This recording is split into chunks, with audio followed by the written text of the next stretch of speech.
Spiritual தமிழன் நேயர்களுக்கு வணக்கம். இந்த சேனலை சப்ஸ்கிரைப் பண்ணலன்னா சப்ஸ்கிரைப் பண்ணுங்க, மறக்காம பெல் சிம்பலை கிளிக் பண்ணுங்க. இந்த குரோதி ஆண்டு ஏப்ரல் 14ஆம் தேதி ஞாயிற்றுக்கிழமை அன்று பிறக்கின்றது. அன்று சஷ்டி திதி, திருவாதிரை நட்சத்திரம் அமலில் இருக்கும். சூரிய உதயம் 6:04க்கும் மேஷ லக்னத்திலும் இந்த நாள் பிறக்கின்றது. அன்று காலை 7:30 முதல் 8:30 வரை நல்ல நேரம் அமலில் இருக்கும். அந்த நாளில் புதன், சுக்கிரன், ராகு உள்ளிட்டவை மீனத்திலும், சூரியன், குரு மேஷத்திலும், சனி, செவ்வாய் கும்பத்திலும், கன்னியில் கேதுவும் இருக்கின்றன. நாம் ஒவ்வொரு ராசிக்கான பலன்களை பின்வருமாறு பார்ப்போம். புத பகவான அதிபதியாக கொண்ட மிதுன ராசி அன்பர்களே, இந்த தமிழ் புத்தாண்டு உங்களுக்கு எப்படி இருக்கும்னு சற்று விலாவாரியா பார்ப்போம். புதன் புத்திக்கு மட்டும் இல்லை, பிஸ்னஸ்க்கும் அவர் தான் கடவுள். என்னடா இப்படி சொல்கிற அப்படின்னு கேட்டால் உண்மைதாங்க. பேசியே காரியம் சாதிக்கிறது தான் பிஸ்னஸ். ஓடாத ஒரு சின்ன பொருளை கூட ஓடும், இதனால் நல்ல லாபம் கிடைக்கும்னு சொல்லி பொருளை விற்க வைக்கிறதுக்கும் மார்க்கெட்டிங், சேல்ஸ் உள்ளிட்ட துறைகளுக்கும் புதன் தான் காரகத்துவம் பெறுகிறாரு. அப்படிப்பட்ட அவருக்கு சொந்தமான மிதுன ராசி ஒரு ஆண் ராசி ஆகும், உபய ராசியும் கூட. புத பகவானோட முதல் ஆட்சி வீடு. இங்கு எந்த கிரகமும் நீச்சம் ஆகிறது கிடையாது. மிதுனம் ரொம்பவுமே ஸ்பெஷலான வீடுன்னு சொல்லலாம். ஏன்னா கம்யூனிகேஷனுக்கு ஆதாரமாக இருக்கக்கூடியதே இந்த மிதுன ராசி தான். அவ்வளவு வலிமையான இந்த மிதுன ராசியில பலரும் பிறந்து படாத பிரச்சனைகளை பட்டுக்கிட்டு இருக்காங்க. குறிப்பா அஷ்டம சனியில இவங்க அல்லல் பட்டது மட்டும் இல்லை, எதுக்குடா வாழ்றோம்னு ரொம்பவும் மனசு நொந்து போய் தான் இருந்தாங்க. 8ஆம் இடத்துல இருந்து 9ஆம் இடத்துக்கு சனி பகவான் பெயர்ச்சி அடைஞ்சு இருக்கிறது இவங்க வாழ்க்கையில தற்பொழுது ஒரு நிம்மதி பெருமூச்சையும் புத்துணர்ச்சியையும் தந்திருக்குன்னு சொல்லலாம். கவலைகள் நீங்கி இப்போ துருதுருன்னு இருக்க ஆரம்பிச்சு இருக்காங்க. 9ஆம் இடத்துல இருக்கிற சனி பகவானோட பார்வை உங்க ராசிக்கு 3ஆம் இடம், 6ஆம் இடம் மற்றும் 11ஆம் இடத்தின் மீது விழுகுது. ராகு பகவான் உங்க ராசிக்கு 10ஆம் இடத்திலையும், கேது பகவான் தொடர்ந்து உங்க ராசிக்கு 4ஆம் இடத்திலையும் இருக்க போறாங்க. குரு பகவான் உங்க ராசிக்கு 12ஆம் இடமான ரிஷபத்துக்கு இந்த மே மாசம் பெயர்ச்சி அடைகிறாரு. 12ஆம் இடத்துல இருக்க போற குரு பகவானோட பார்வை உங்க ராசிக்கு 4, 6 மற்றும் 8ஆம் இடங்கள் மீது விழுகுது. புதனின் மற்றொரு வீடான கன்னி ராசியில கேது பகவான் இருக்காரு. அவர் மீது குரு பகவான் பார்வை விழுகுது. கேது உங்க ராசிக்கு 4ஆம் இடத்துல இருக்காரு.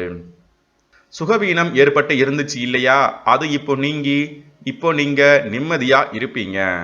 கோயில்கள், தீர்த்த யாத்திரைகள், புனித ஸ்தலங்களுக்கு சென்று வர வாய்ப்புகள் ஏராளமா அமையும். மேலும் தாயோடு இருந்து வந்த மனக்கசப்புகள் நீங்கும். தாய் உங்களுக்கு பக்க பலமா இருப்பாங்க. தாய் மூலமா ஏற்பட்டு இருந்த பிணக்குகளும் மன தொந்தரவுகளும் நீங்கி இப்போ நிம்மதியா இருப்பீங்க. புதுசா வீடு மாற நினைக்கிறவங்களுக்கு இந்த காலகட்டத்தில் அதற்கான வாய்ப்புகளும் அமையும். மனக்குழப்பங்கள் நீங்கும். படிப்பில் நல்லதொரு வளர்ச்சியை அடைவீங்க. சொத்துக்கள் வாங்குறதுல இருந்து வந்த தடைகளும் நீங்குது. ஒரு சிலர் வீடு வாங்கினா நல்லா இருக்கும், புது வீட்டுக்கு குடி போனா நல்லா இருக்கும் அப்படின்னு நினைச்சுக்கிட்டு இருந்தாங்க. அது இப்போ நிறைவேறும். மனசுல இருந்த பாரமும் குறையும். எவ்வளவோ சிக்கல்களை தாண்டி வந்த உங்களுக்கு இனி எல்லாமே சுகம்தான்.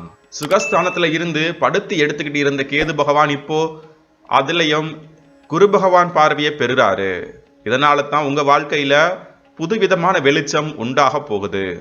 வாகனம் வாங்க ஆசைப்படுறீங்களா? இந்த காலகட்டத்தில் கட்டாயம் வாங்குவீங்க. ஒரு சிலருக்கு நிம்மதியான தூக்கம் கிடைக்குங்க. இன்னும் ஒரு சிலருக்கு வேலை தேடி அலைஞ்சுக்கிட்டே இருந்தாங்க, அவங்களுக்கும் வேலை கிடைக்க ஆரம்பிக்கும். தாய்மாமன் வழி உறவினர்கள் உங்களுக்கு பக்கபலமா இருக்க போறாங்க. கேட்ட இடத்துல கடன் உதவியும் கிடைக்குங்க.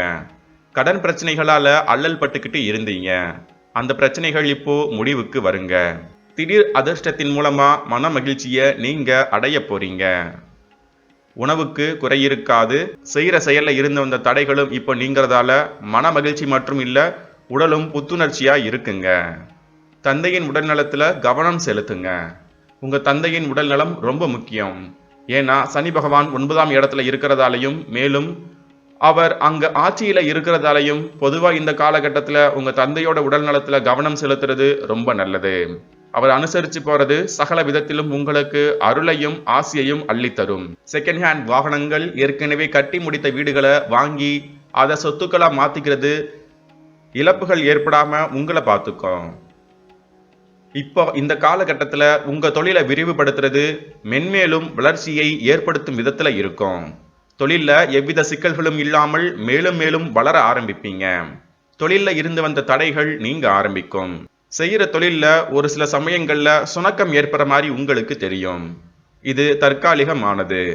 காரணம், வருமானம் சற்று தடைபட்டு நிற்கிறதாலையும் தொழில்ல மந்த நிலை காணப்படுறதாலையும் நீங்க அவ்வாறு ஃபீல் பண்ணுவீங்க. ஆனா தொழில் வளர்ச்சியில எவ்வித குறையும் இருக்காது. செலவுகள் இருந்தாலும் வரவுகளும் தாராளமா இருக்குங்க. இளைய சகோதரர்கள் கிட்ட விட்டு கொடுத்து நடந்துக்கோங்க. அவங்கள அனுசரிச்சு போறது ரொம்ப நல்லது. இந்த காலகட்டத்தில் மிதுன ராசிக்காரங்க தன்னை விட வயசுல குறைஞ்சவங்க கிட்ட நிதானமாகவும் பொறுமையாகவும் நடந்துக்கோங்க. உங்க உழைப்புக்கேற்ற ஊதியம் கிடைக்கிறதுல ஒரு சில சிக்கல்கள் நீடிக்கத்தாங்க செய்யுது. இருந்தாலும் அதை நினைச்சலாம் நீங்க கவலைப்படாதீங்க. எல்லாமே மாறும். மூத்த சகோதரர்கள் உங்களோட அனுசரிச்சு போறாங்களோ இல்லையோ, நீங்க அவங்கள அனுசரிச்சு போயிருங்க. அதுதான் உங்களுக்கு நல்லது. ஏன்னா சனி பகவான் பார்வையில 11ஆம் இடம் இருக்குது. அதனால தான் சொல்றோம், வேலை செய்யற இடத்துல அதிகாரிகளை அனுசரிச்சு போங்க.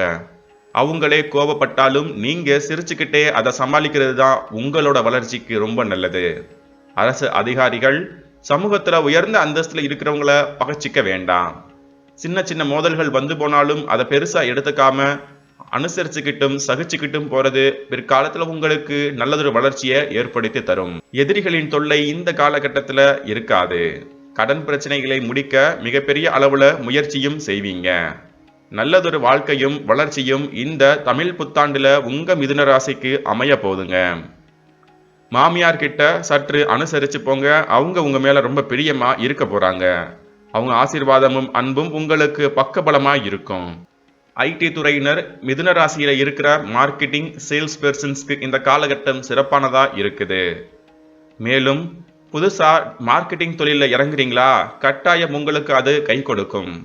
ஒரு ஏஜென்சி மாதிரியோ ஒரு ஐடி கம்பெனியோ ஒரு பிபிஓ உள்ளிட்டவைகளை நீங்க ஆரம்பிக்க நினைக்கிறீங்களா, கட்டாயம் அது உங்களுக்கு கை கொடுக்கும்.